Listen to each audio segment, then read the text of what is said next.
start just seeing my thing anyways. Well, I guess welcome everybody to the ScrubCast. Today we're gonna have a few guests. I had a little intro kind of thought up with Wild. Unfortunately, I guess something's happened, and he won't be with us this week. But we do have some. We have a regular Overwatch player, and we have a ex-regular Overwatch player who jumps on here and there. You know, it's still a game that's in his interest. And then we also have another person too who's also a regular Overwatch player who probably plays Overwatch a little bit less nowadays than they used to. But we're all still really interested, and we're also really kind of committed to the game in a certain way. We still really like the game. It's just the current state of the game is probably not the best. So that being said, I am here with Kulprid. Say hi, I guess. Yo, this is Kulprid, and I'm the one that was started out playing Brain Dead at like lower 500, not top 500. Ended up climbing like 1300 SR, 1400 SR. So it's and then I definitely have a love for the game. It's just recently it's been falling off a little bit. And of course we got Yiffy, who is I don't know, you don't have to do an intro, Yiff, but you can just say hi if you want. Hi.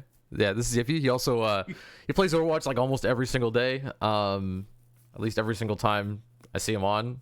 It's probably the only game he plays right now too, which makes sense because it's still a really, really fun game, I think.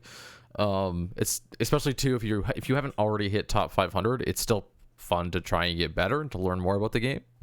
And we do also have Bears, who is actually right now in an Overwatch game, and he may sneak in a little bit later. Okay, so with those introductions, let's talk a little bit about Overwatch itself, or Overwatch 2. Have you guys seen any of the new footage, the new heroes? Overwatch League right now. Yeah, he's watching Overwatch League right now. Okay. Culprit, have you seen any of the newer Overwatch stuff? Haven't seen any of the newer Overwatch stuff, but I did get to catch a little bit of the beta by playing a little bit of it, and definitely feels different. And honestly, I almost feel like it's a good different that may possibly bring me back. But let's hold off talking about how we feel. I'm just curious if you've seen the content, right? That's the big thing. I've seen some of the content. And you guys have seen the new heroes. Okay. The big thing that I wanted to ask you guys, what is the major thing that seems to stand out to you in terms of their marketing? Because I know with Overwatch 2, the marketing has been a little bit weird, and people don't, even now, they don't really seem to know what Overwatch 2 is going to be. Like, what has stood out to you guys the most? Is it the new heroes? Is it they haven't showed much of the PvE content, but is that something that's standing out? I'll start with Yiff. What's standing out the most to you? I mean, I want to say it's the heroes because I'm excited for the heroes, but like they haven't really said anything. They showed like the tiniest bit of like one hero.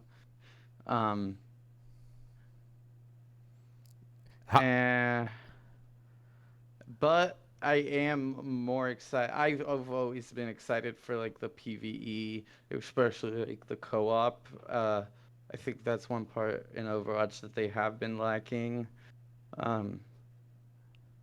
And I'll just note quickly, you did say that you were watching the Overwatch League. Is that something that's a major part of the content you've been looking at with Overwatch, or are like I've always watched Overwatch League.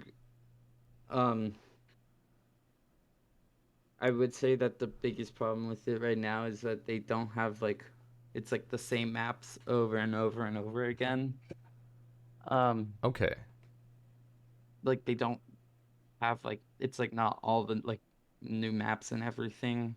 But is that content that like really has been catching you right now, or has it just been like, oh, because you're always watching Overwatch League, you're just invested in what's going on in general? Like, are you like, is this new content that you think is revolutionary in the Overwatch League streams and stuff? No, it's not. Okay. No. Sorry, just so we can have a quick back and forth. Kulprid, are those things that you've been like? What stands out to you the most in the Overwatch 2 marketing in general, from you as like kind of a casual viewer? Me personally, adding some of the newer content of how the maps play out, where they're doing the push pull scenario. Okay. That giving new types of content, not just the content itself. The players, the ultimate abilities, what they're coming out with. That kind of draws my attention towards that. I would also say the PvE portion of it, where everybody works together for a common goal rather than just always at each other's throats. Yeah.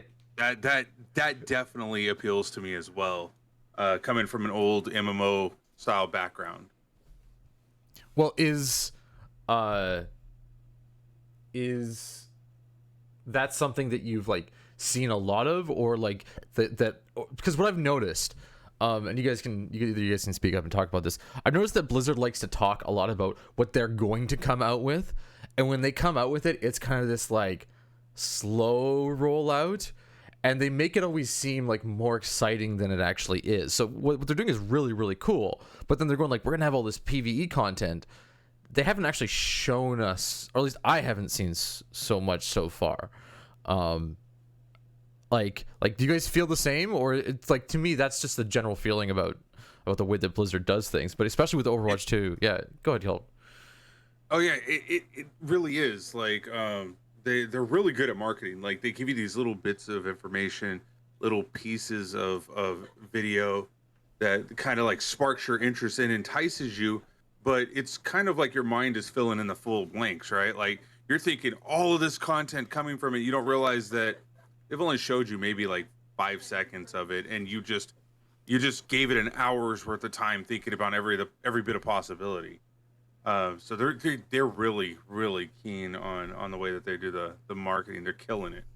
But I would say yeah, I have not seen as much. It was the BlizzCon PvE that caught my eye before. They're not really discussing enough of it. They're not showing enough of what the content's gonna be. I guess it's just me latching on to that thought from BlizzCon that kind of holds me. Like, there's gonna be PvE and I can't wait. Yeah, it feels like it feels a little bit like they're looking back at like the original Overwatch release, which was this kind of unexpected phenomena, and going like, we're gonna do that again, right? Now I don't think they're gonna do it again. So like, and just a perspective too from Yiff, who's been to like almost every single Scraps that we've done. And then one thing I've said in multiple casts before is that like, because we do Scraps, it doesn't feel that different. Like, do you feel Go ahead. I'm gonna say that I think they actually have done a horrible job in marketing. Okay. That's why. I mean, right now I'm kind of fine with it, as like, I know that like in like like if we're looking at it in a business standpoint, like with a merger and everything, or with a buyout, I'm more so. There is a lot going on right now inside of the company, I would say. So I'm fine with what's going, like how it's being handled right now. But as a whole, I think that there should be a lot more going on. I think that people should, the company should be putting out more information that they have been. Yeah, definitely feels like sorry, I don't mean to totally interrupt, but it does, like, with the content they say they have, you can just throw like hundreds of artists and visual designers and level designers at certain things. They don't need to be the content that you're throwing out, but at least you can put it in the marketing material to go like, holy shit, we have all of this stuff. Some of it might not make it in the game, which is a lot about what other developers do. And then when you get the game, exactly, it's like, oh wow, there's still a lot of stuff to do, but sometimes there's a feature or two it doesn't have. Like give something like once a week, like or something like that. Keep the community like talking about it and not being like, okay, we have this much to talk about. Let's speculate everything else. Like, there's a reason Microsoft themselves leaked a little bit more. There has to be more stuff for the community to talk about and be excited for, which I think is one of the good reasons that they did decide to have Overwatch League play on Overwatch 2, um, just to like, like give new content, Just stuff. like keep the community like interested in Overwatch 2, like especially like since they had this like massive screw up, which I mean it's like half of 2022 by now. They announced it in BlizzCon of 2018, if I'm not wrong. Yeah, re-announcements and stuff. Like, and so like especially when you're trying to like bring up a game, like people aren't gonna be as excited as they used to be, and like with that little bit of information, like they're like, okay, this is basically what you told us 4 years ago. And as someone that did play beta too, like I was like ready to go back to beta, like to Overwatch, because I was like, okay, that's it. It's Overwatch still. It's over. It literally felt like Overwatch still. Because we have played so many variations of team fights over the years, like unbelievable amounts of variations. 1v1s, 2v2s, 3v3s, 4v4s, 5v5s. We've done competitive 1v1s. We've done like from scraps, yeah. We have done like fights on flat grounds, throwing heroes at each other over and over and over and over and over again. And even in those environments, and this is something cool too from a game design perspective, even in those environments, if we set up something that feels really competitive, it still feels like Overwatch. Is it correct, Yiff? Like, it doesn't. There's sometimes when we're playing these custom games where like it does, and I think a lot of competitive players can relate with scrims, right? Sometimes scrims feel just as competitive, if not more competitive, than a regular competitive game. And that's because it's the context that you put behind it. Where Blizzard right now, I feel like they haven't given us any context behind anything. Like they've absolutely marketed this as a live service game, and they've actually come back and I'm not sure if you guys saw, they said we didn't mean it to be a live service game. We didn't know people were expecting it. I believe they did release it and said, we release heroes all the time, and so we have loot boxes and skins and stuff like that. They never added on to those things, so they never pushed it. I'm going to try and transition. I know it's a little bit of a rough transition, but I did get a name specifically. There is, and oh my god, if I'm wrong and I go back and look at this, but there is a Fortnite lead developer or lead content, I can't remember the exact title, but he is now working over with the Blizzard team on Overwatch 2. His name is John Spector. One of the rumors is that the only reason why we got the beta, the only reason why we're getting all this extra content is because John Spector is now leading the content release, which I hope means that we're going to, like, our content is going to look a lot more like Fortnite. What do you, first, I'm going to ask Yiff because he's been playing all the time, and then maybe Kulprid, well, I'm going to ask and see if that might interest you a little bit too, and see what Yiff says also. So what do you think about that, or at least looking at the content model of Overwatch as like Fortnite style? And I don't know, you've played a little bit of Fortnite, obviously. What are your thoughts there? That just goes up to my first point of like new management. Just waiting. I do have high hopes. That literally just comes back to my first point of like they're reorganizing. That's amazing. He should push more of that. We should have more people like that everywhere inside of the Overwatch and like Blizzard. But it's weird because you see that like Blizzard completely markets like there's very good at marketing like the Warzone and all of that. So like I'm like kind of confused, but in the same time I've like heard the same like things about Warzone right now where it feels the same and everyone's just waiting now for Warzone 2. Um so I don't know. It I guess I have high hopes then for like this guy. What's his name? Jeff? No, it's John Spector. Um Not another Jeff. I want another Jeff in the picture. I was gonna say that's a good thing. It's a good name, yeah. Jeff. Jeff is a very likable name. What do you think? Overwatch. Yeah, exactly. Yeah, the Overwatch community. What do you think, Kulprid? Do you think like a much more like paced content release where they're just throwing stuff at the wall and seeing how it sticks would kind of bring you back, or is that something that worries you? Because I know you played in the original days of Overwatch, and the game was very, I was gonna say different, but it's kind of the same. It will be different eventually. Yeah. I don't know. I guess it depends on how they. I guess it really depends on how they're going to balance things at that point. Like I don't know. To me, like Fortnite's never been my thing. And people like it. That's their thing. But yeah, if they start doing like releasing content like they do with Fortnite, where like next week Reinhardt has a Spider-Man skin, it's gonna be awkward as hell. So I want to point out though something because you haven't played Fortnite.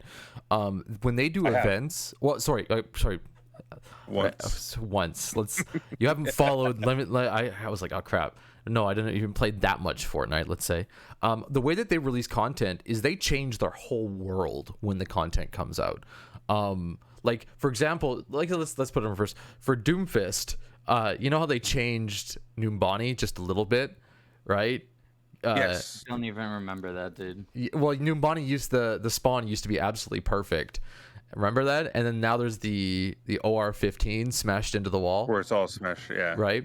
In that, I thought that was clever. The parallel in Fortnite, and I can't remember the exact release or whatever, but like I remember when Fortnite first got big, and well, actually, they still do this. They do map-wide changes and map-wide events across the entire thing. When they like literally broke the one place, the biggest, like the place where everyone ended up dropping. Yeah, exactly. And they do these massive things. They where literally a crack opens up in the sky, and they put a meteor strike like exactly where everyone dropped. Yeah, they do clever things like that. Where I think it would be really cool.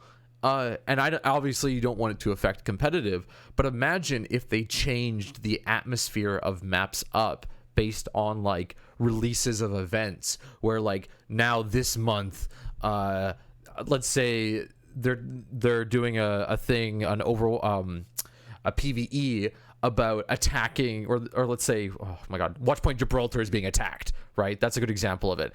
And in PvE you're defending it and fighting people off and whatnot, and then when you're in competitive and they're playing a version of that map that has all of the destruction and the lighting and all the cool things that you went through in the PvE. I feel like that, hopefully, and I'm fingers crossed, that's the model that they're going to go for, because they do say that they are going to have night and day versions of the maps and different weather versions of the maps. So that does add in a little bit more content. Like it'll make the maps feel like there are more variations of them, so you're not playing the same thing over and over again. But like that's the model that I'm hoping. I think we're all hoping that Overwatch 2 envelops. One small thing. Oh, go ahead, Kulprid. Yeah, go ahead. Yeah, I was gonna say. I just wanted to kind of lead in on what you were saying right there. The changing the atmosphere kind of makes the environment more livable. Like you're living within it. You're fighting within it. However, I mean, some of the rules change in football, but they don't change the field. You know what I mean? Yes. If it's a competitive sport, changing these elements changes the RNG of whether or not like fog affects a person's shot comparatively to no fog. There's snow in some areas. There's rain in other areas. but like overall, it's supposed to be a competitive, non-changeable location. Like it's supposed to give everybody the proper balance, distance-wise from the goalposts, where you catch the ball, where you shoot the enemy. It's all supposed to be based on skill rather than where you're located, you know, in the environment. Yes. So in a way that does manipulate who gets the better shot, who gets the better angle. I'll make a cool point on that too, though.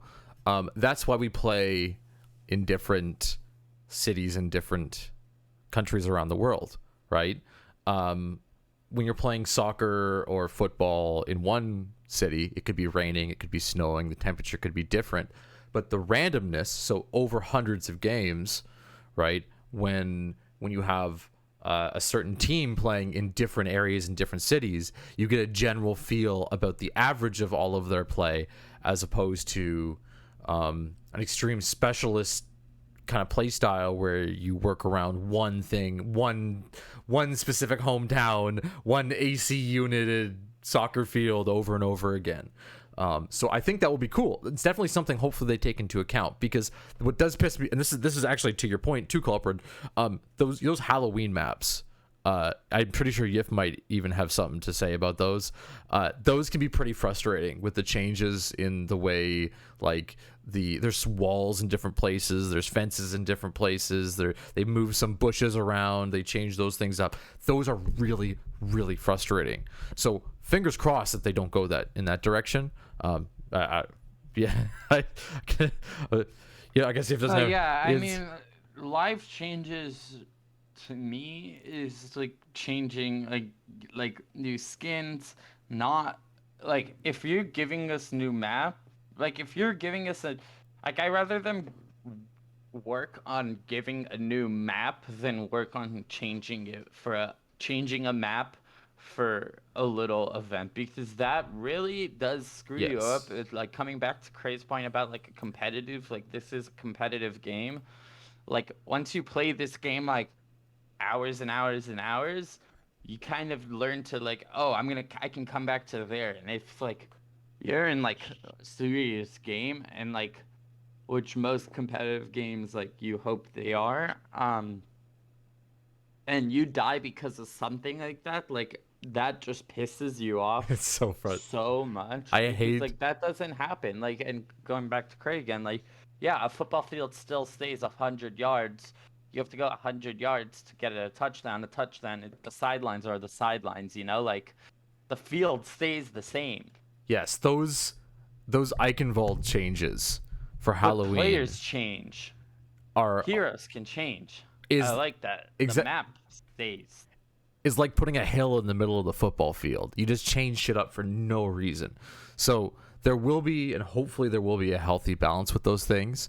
But we could do things like add stuff to the skybox, right? Change up the sky a little bit. Let's say the Omnics are attacking and you put some flying Omnics through a certain area, right? Like, just so that it, like, there are ways they can do this. So let's cross our fingers, because Blizzard doesn't seem to know this balance. I'll point this out, especially with things like Eichenwald. That I'll bring that over and over and over again, because as someone who plays a lot of Lucio, or I used to play a lot of Lucio, there's some spots there that are like, why would you change the way this map works just to add in a few Halloween tricky things? It is so bloody frustrating. Or Doomfist rollouts. Oh my god, it's... Yeah, anyways, that's a little frustrating. But overall, I do just want to wrap this up a little bit too. I think we want content. There's a platform here that we all just want to see grow. There are business models, and there are like things they can set up, like user-generated content, which a lot of other games have. And I know Blizzard's a little bit hesitant about some stuff, but... well, nowadays they are. Of course, in the old days, you'd be able to mod their games out, no problem. They're starting to lock down on the things that you can actually do with their games, which is weird, because that's, of course, how they got successful. But if they gave us more ways to generate content ourselves, or also too, and hopefully they're doing this in the back end, allow their developers to generate more content, allow their artists to get things out of their brain into the game quicker, I think that's just better for all of us. So we will wrap it up there. Thank you guys for coming out. Thank you so much for adding to the conversation. It's nice to see a little bit of perspective. I know I of course, as usual, you spend probably a lot of time talking about things, because of course, there's just a lot to talk about anyways. Hopefully we went over. Do you guys feel comfortable so far? Do you have anything you want to get out before we end this? No, I think I got pretty much what I needed to say out. Yeah. All right. Yiff. Anything you're excited for? Anything you hate? You'd want if you were to go up to any Overwatch developer and tell them one thing right now, what would you say? I would say just keep a game mode available. Like classic quick play. Like go back all the way. Just have always like a game mode available, like old Overwatch 6v6. Or let us as like the community like give us the power to do that, because like you might have like amazing developers, but you don't have like all the people that actually like live Overwatch to the point where like they know everything, they know how to like they would do like people have a lot of time on their hands that are not just like there for their jobs, right? So like and like you'd be amazed if you like let the community just like do stuff like what a whole community of like millions of people can do together. Yeah, we've seen entire games, and all us old guys like to point out the OG days of Valve that spawned how many countless amazing games that we all played from people that just loved games and made them themselves, and saw things like Half-Life and went, wow, I'm going to take what you guys have and make an entire universe out of them. So hopefully that's a future we can see for Look at the most successful game in the world, which is Minecraft. Look at the amount of views. Literally, name another game that made a company like YouTube change their entire logo because they're the first thing to have over 1 trillion views. They're the first concept. All user-generated content. What is Minecraft in the end of the day? It is a platform to let people do whatever they want. You can literally do anything on Minecraft. They've built Overwatch in Minecraft, which shows you how dedicated your fans can be. So they've built almost every game on Minecraft. They have. Literally. They have. All right, guys. Well, let's wrap it up there. Again, thank you so much for coming out. This, of course, is for the YouTube channel. Guys, if you liked what you heard, like, subscribe. Patreon.com/ScrubClub if you want to support us. I have added a whole bunch of new goals that I would like to hit. A bunch of things that we can do as a community. And it doesn't matter whether it takes us, a day or two to hit them, or it takes us a year or 5 years. As long as we hit them, I think there's something we can actually get going, because it's just cool stuff anyways. So definitely check it out. We will be jumping into scraps here in a minute, so that will also be up on the YouTube channel. Of course, the Scrub Club Media channel. Go YouTube, search it. Anyways, I will kill the stream there, guys. Thanks for everything. Peace. Hey, thanks for having us. All right.